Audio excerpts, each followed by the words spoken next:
Банан – это трава? Да? Нет. Да, это трава.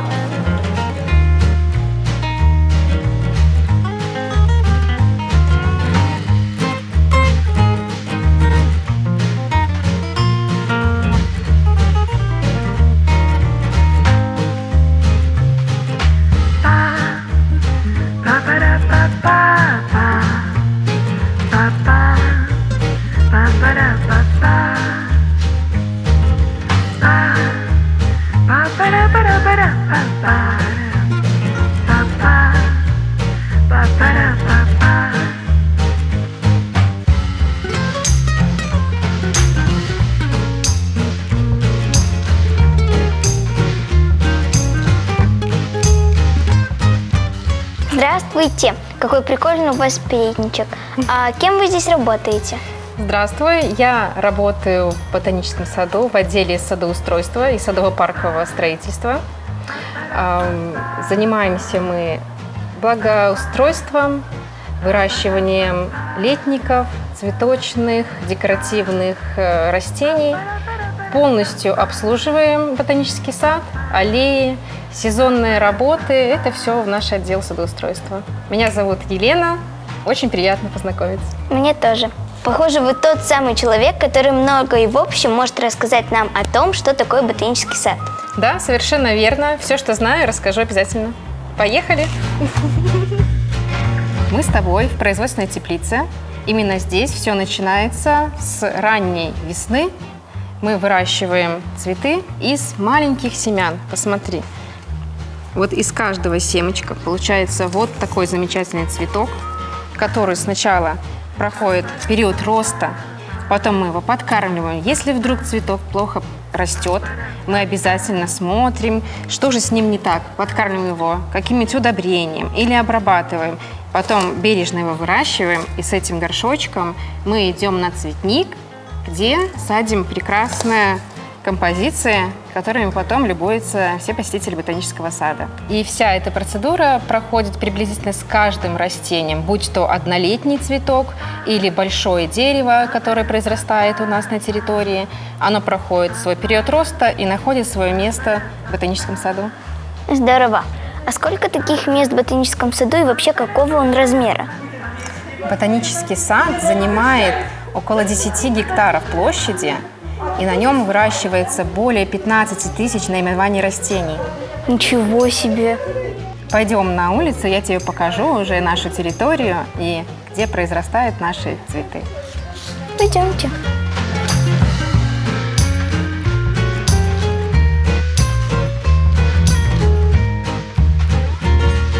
Здравствуйте, Светлана Витальевна. Здравствуйте. Это очень похоже на бабушкину теплицу, только она огромная и здесь очень много разных штук. Мы где? Вы в оранжерее Центрального ботанического сада города Минска. В этой оранжерее как раз у нас много оранжерей, но тут мы выращиваем хризантему. Хризантема у нас разная. Есть, которая выращивается именно только все время в оранжерее, в горшках, но она цветет поздно. Это в ноябре месяце, и мы ее называем хризантема индийская. Но есть у нас и другая хризантема, корейская.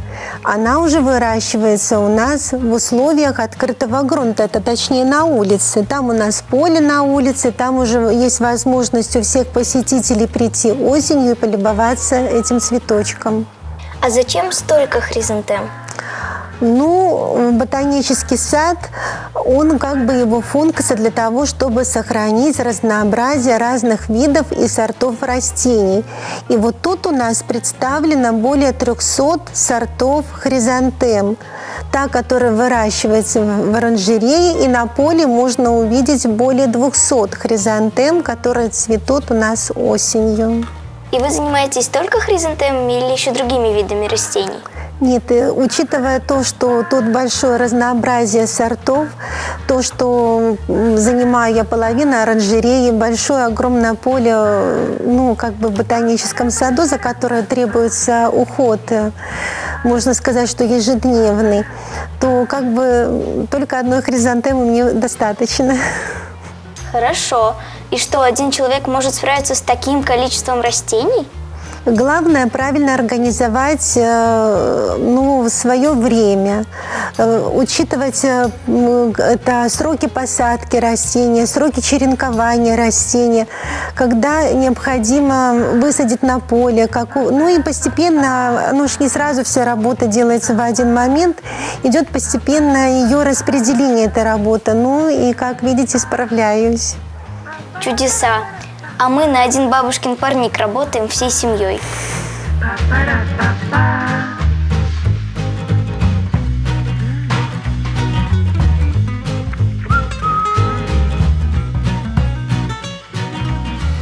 Здравствуйте, Нелли. Привет, Арина.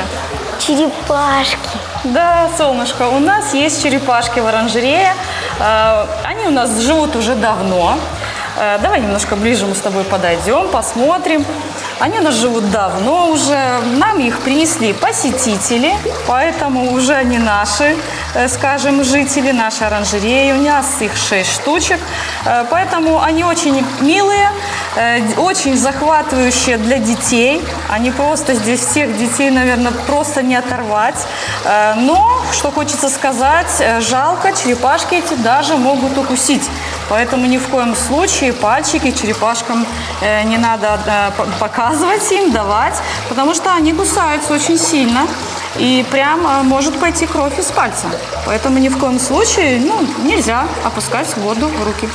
У нас черепашки здесь в оранжерее. Почему? Потому что мы в оранжерее, в тропической оранжерее, потому что черепахи именно красноухие – это тропические.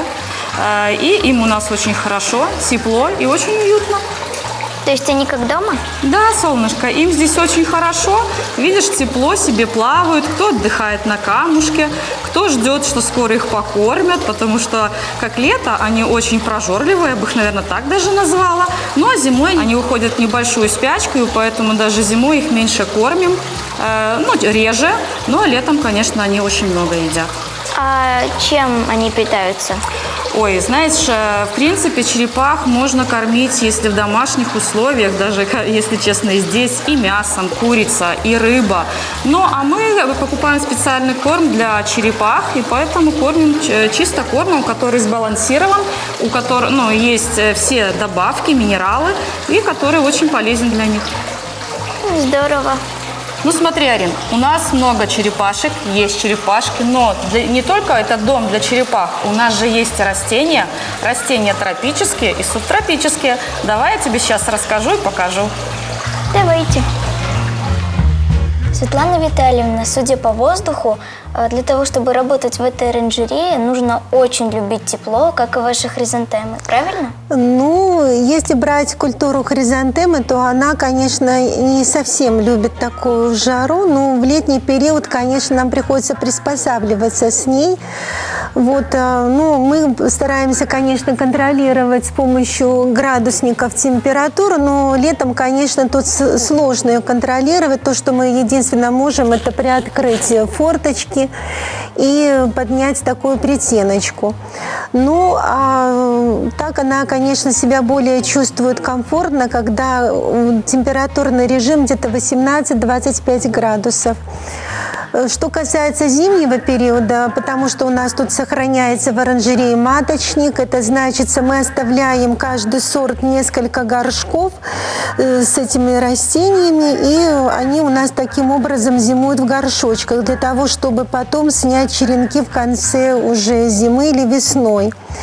И зимой ей температура должна не превышать для зимовки выше 10 градусов.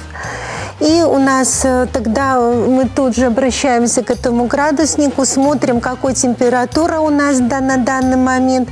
Если мы видим, что она или выше, или ниже уже нуля, например, то, конечно, работает отопительная система, и нам ее регулируют. О, грядочки, как у бабушки, да?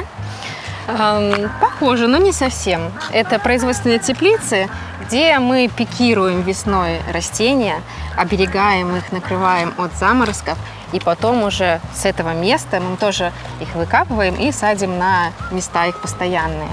Здесь также проходит закалка растений. То есть они после теплой нашей теплицы здесь привыкают к холодным температурам. Так что пройдем дальше, еще много чего интересного. Класс. Красиво так. Да, здесь выращивают многолетники. Это другая лаборатория, целые кураторы многолетних культур. И вот здесь они выращивают тоже, чтобы потом посадить на постоянное место. А почему она за заборчиком? За заборчиком, потому что это производственная наша часть. Она как бы скрыта от глаз посетителей, так сказать.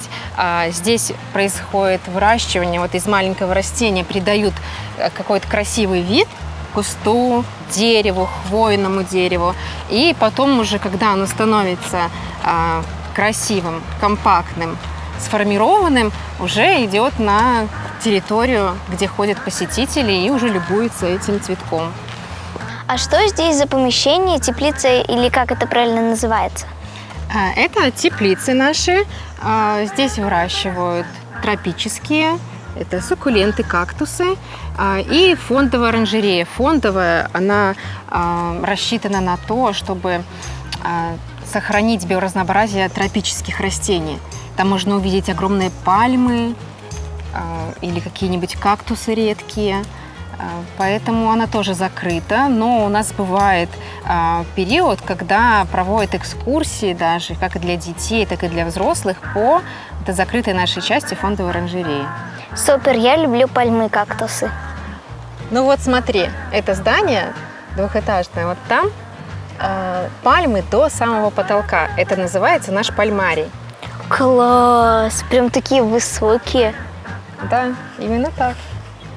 Пальмарий, теплицы, оранжереи, парк. Сколько нужно людей, чтобы за этим всем следить и ухаживать? Ну смотри, у нас насчитывается больше 300 сотрудников ботанического сада. Ничего По себе. уходу за садом именно наш отдел садоустройства – это порядка 20 человек. Ну смотри, Арин, здесь у нас оранжерея с растениями тропическими, субтропическими. Где сейчас мы заходим с тобой, это сектор у нас тропиков.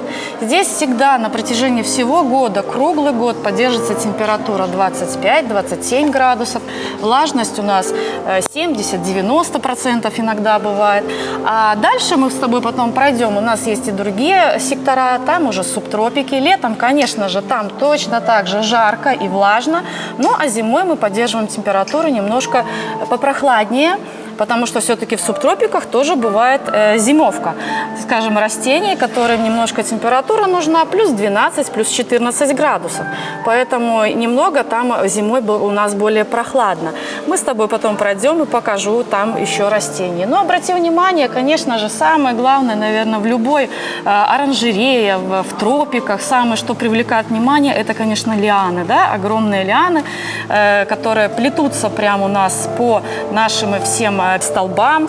Мы еще даем им немножко возможности на второй этаж к нам, видишь, вот так вот ползти. Ну и, конечно, обрати внимание на эти корни, шикарные воздушные корни, которые дополнительно поддерживают растение, лиану, которая растет у нас вот такая массивная. Но это лиана саландра, она цветет у нас зимой, поэтому очень ждем вас зимой. У нас красивые огромные колокольчики желтого цвета, очень приятный запах, поэтому обязательно приходите. Она цветет, к сожалению, недолго. Один цветок всего лишь держится 3 дня, а потом он просто уже увядает, ну и, конечно, отваливается. Но их большое количество на лиане, поэтому очень красиво это все смотрится. Ну и, конечно же, у нас много и деревьев, как ты уже заметила, простыми словами скажем, это фикусы, конечно же. Фикусы плюс пальмы, обрати внимание, смотри, какие у нас здесь вот в центре огромная пальма хавея. Вот обрати внимание, здесь у нас пальма, вот есть такая в Вашингтоне нитянистная, ну, само название, да, говорит за себя, потому что ниточки у нее вот такие есть. Вот. Ну, всех, сразу первый вопрос у всех, наверное, и у тебя уже, я думаю, в голове есть вопрос, а сколько же им лет, правильно? Да. Очень интересно всем. Что я могу сказать по этому поводу? Конечно же, им более 30 лет, потому что к нам они уже тоже попали во взрослом состоянии, в возрасте своем, поэтому, конечно, им уже может даже и более 40 лет. Вот ты смотришь, да, на Вашингтонию, которая у нас растет в горшке. Вот этой Вашингтонии, конечно же, я скажу прям тебе сколько лет. Ей 7 лет, потому что мы сами ее вырастили из семечки, и вот она уже у нас такая вот большая. Смотри, почти ровно с тобой. Так что вот такие вот у нас растения есть. Майя Плесецкая, вернисаж, Николь, балерина, пурпурная луна. Кто дает название этим растениям и как вообще можно это все запомнить? Ну, запоминается оно как бы так постепенно. Ну и когда ты работаешь в течение такого длительного времени с растениями, ты даже уже и помнишь не только их название, ты знаешь, как они цветут и как они реагируют на разные там и подкормки, на уход, вот полив. Ну, а название, конечно, давать это своего рода, я считаю, тоже, наверное, такое искусство. Потому что, когда вот получаешь сорт и начинаешь за ним наблюдать, как он цветет, то сам удивляешься, насколько вот часто вот название сорта именно соответствует этому цветочку. Ну и у нас тут вот это вот то, что вы называли, это все индийская хризантема. И вот этот самый последний сорт, пурпуровая луна, это вообще старинный китайский сорт. Ну и, конечно, когда он поступил, он был написан по-китайски, ну а так вот уже перевели его как пурпуровая луна. А также у нас, если брать хризантему, которая растет у нас на улице, то там встречается много интересных таких названий, даже, я думаю, интересно и особенно детям. Это как и колобок, и кнопа, и дюймовочка, и золушка. И они действительно соответствуют вот своим названиям. А вы сказали и китайские, и индийские. А они что, вам прям из Китая их присылают? Ну, это, конечно, нет. Это идет как бы видовое название. Эти виды были зарегистрированы очень давно. Только что самая такой вот молодая, это будет корейская. А вид индийской, ну, так и сложилось, я так, насколько понимаю, что просто в Европу первые сорта хризантемы попадали, например, из Индии, из Кореи. И поэтому они так и получили такое название. Хотя, конечно, Китай, если вот брать это как бы Япония, это родоначальники вот это хризантемы, оттуда и пошла эта волна развиваться вот именно ну, разнообразие хризантемы. Ну, а к нам они, конечно, попадали не из Китая, это попадали из разных других стран, из ботанических садов. Из той же вот России много, ну, с других соседних стран, с той же Голландии, если брать вот индийскую. Ну, потихоньку на протяжении многих десятилетий, еще, ну, когда советское время, где-то 60-е, 70-е годы уже начали поступать к нам, и постепенно вот так вот, благодаря работе кураторов, которые работали до меня, коллекция пополнялась, ну и вот и приняла уже такие масштабы. Вот смотри, Арина, мы подходим к месту, которое называется партер. Это наш основной центральный объект, от которого уже расходятся аллеи по всему ботаническому саду. О, как все здесь красиво и ухожено. Да, партер требует особого ухода. Здесь проходит очень много работ. Это и покос газона, и стрижка кустарников, посадка цветников прекрасных. Также за нашими цветниками надо уход производить, полив. Это большая работа на самом деле. Ну а как девочки с этим справятся? Наверное, нужна серьезная физическая сила. Конечно, в нашем отделе трудится много мужчин, которые выполняют самую тяжелую работу. А девушки у нас занимаются выращиванием тех же самых цветов и посадкой. Вот посмотри, Арина, как раз-таки наш сотрудник проводит стрижку живой изгороди из кизильника. Это, наверное, самая легкая работа, которую он может делать. Ну, можно так на первый взгляд подумать, но на самом деле это очень важная и тяжелая работа. Хочешь попробовать? Конечно, хочу. Держи. Вообще подрезать стоит именно самые верхние, которые уже торчат. Полностью прямая линия.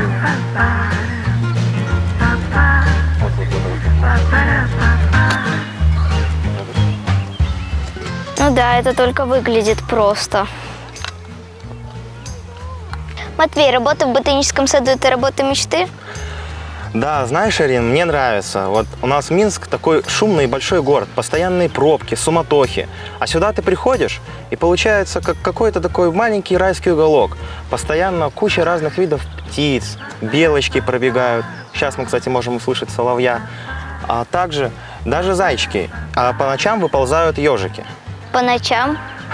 Ну, ближе к вечеру. Иногда приходилось оставаться на дежурство, ведь столько много всяких экзотических растений, и глаз да глаз на них нужен, поэтому... А кто это у нас вот такой маленький, веселенький?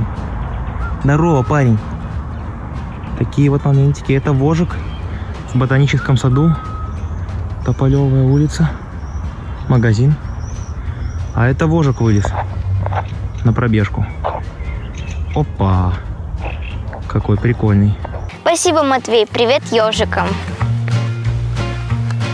Классные у вас работники, Елена. Хочу сказать, что, находясь здесь, чувствуется, что такая красота может получиться только у дружной команды.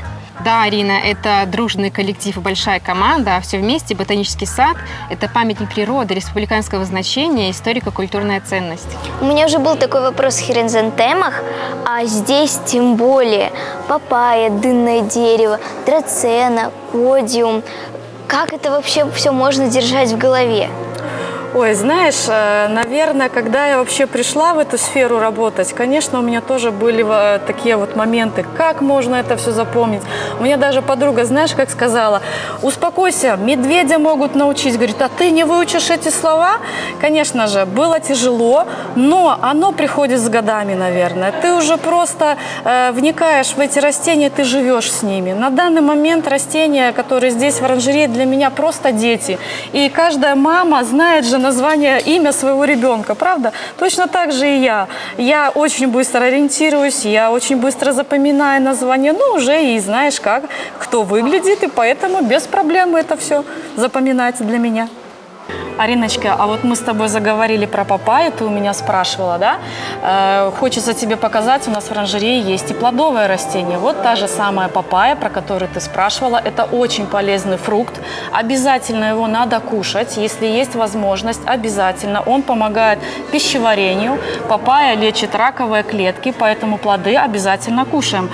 Может сначала не понравится на вкус, но обязательно пробуем, потому что запах есть дыни, прям поэтому и дынное дерево по форме напоминает дыню, и запах есть, аромат дыни.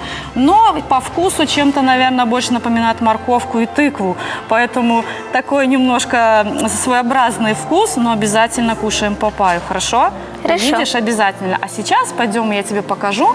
У нас есть еще и какао дерево, есть у нас еще и бананы. Ну, что хочется сказать, вот как ты думаешь, банан – это что? Пальма, дерево, куст. Что это такое? Пальма. Пальма. Вот видишь, и ты ошибаешься. Ни в коем случае это не пальма. Банан – это трава. Запомни раз и навсегда и правильно говорить: банановая трава. Конечно, по виду она очень напоминает пальму, потому что огромные листья, но если мы разрежем ствол, то там всего лишь лист закручен в трубочку, как обычная наша трава, которую мы косим, и потом она заново отрастает. Точно так же и банан.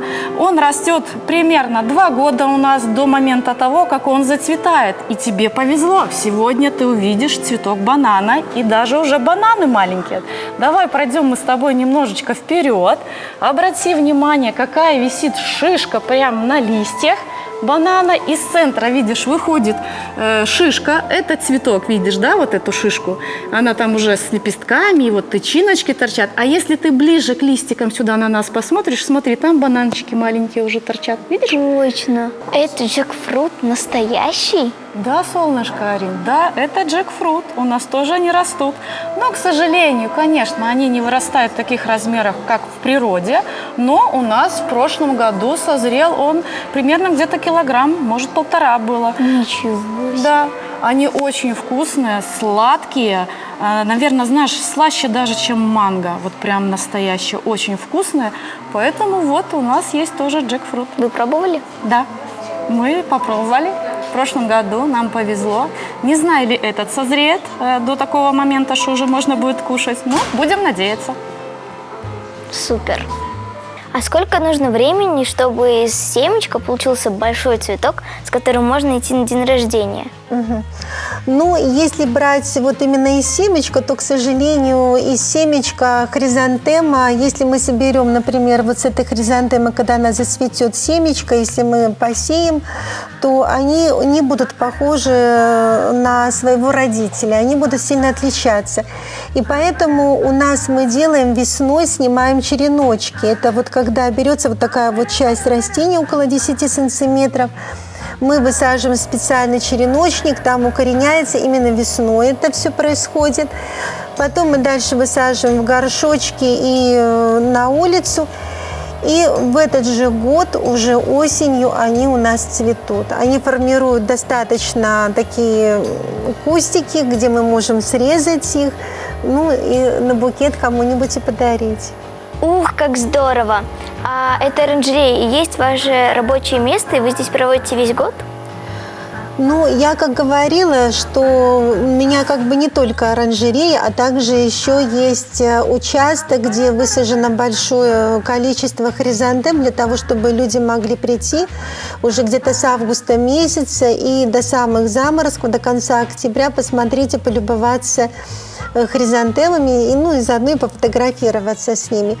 Ну, а так, конечно, да, оранжерея тоже требует вообще круглогодичного к себе внимания.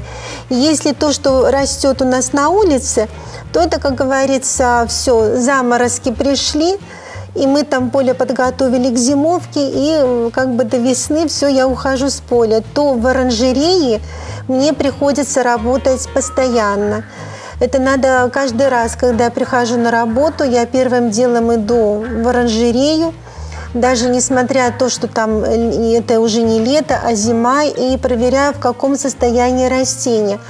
Потому что в зимний период с ними, конечно, самый ответственный момент – надо сохранить эти растения, сохранить сорта, чтобы они не пропали, как бы вот. В этом и заключается наша работа. Сохранение вот этого разнообразия коллекции сортов. Да-да-да, мы частые посетители ботанического сада и очень любим окунаться в эту красоту всей семьей. Теперь мы точно знаем, кто для нас ее делает. У вас прекрасная работа, и спасибо вам за нее. И вам спасибо большое, что приходите и говорите нам такие теплые слова. Здесь живут растения, черепашки, рыбки, попугаи, рисуют художники, играет музыка и царит полная гармония. Наверное, вы никогда не поменяете место работы. Знаешь, Арин, да, потому что все-таки здесь моя душа. Я сюда пришла работать уже больше 15 лет, и, конечно же, сначала было тяжело. Сначала я что-то не понимала, как делать. Я не понимала даже, наверное, растений самих. Но проработавши буквально пару лет, я их полюбила. Они стали для меня родными. Я стала просто вместе с ними жить здесь, душа в душу, я бы, наверное, так сказала. Поэтому они мои дети, я их воспитала уже до такого возраста. Я пришла сюда, им всего лишь было 2 годика, а сейчас-то уже вот какая она большая оранжерея, поэтому взрослые растения, поэтому ты, наверное, права, я бы так сказала, что очень будет даже тяжело оставить это место работы, если придется. Но я надеюсь, что этого никогда не случится, и я буду здесь работать. И что мне хочется сказать? Любое дело, которое вы начинали в жизни, неважно, то ли вы уборщица, то ли вы дворник, то ли вы вообще какой-то директор, неважно, главное свое дело любить. Любить его душой и делать просто так, как подсказывает твое сердце. И идти только вперед. И знать, что если ты любишь свое дело, оно у тебя будет получаться, и будет все хорошо у тебя в жизни. Спасибо. До встречи!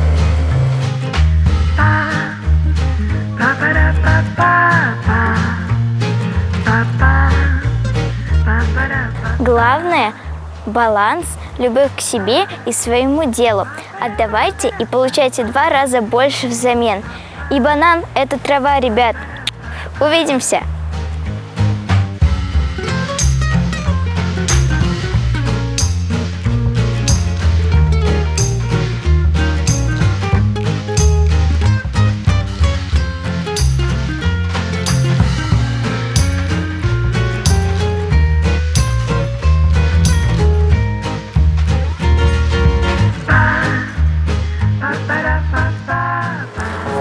Загадывай желание, и оно исполнится 100%. У нас есть здесь золотая рыбка.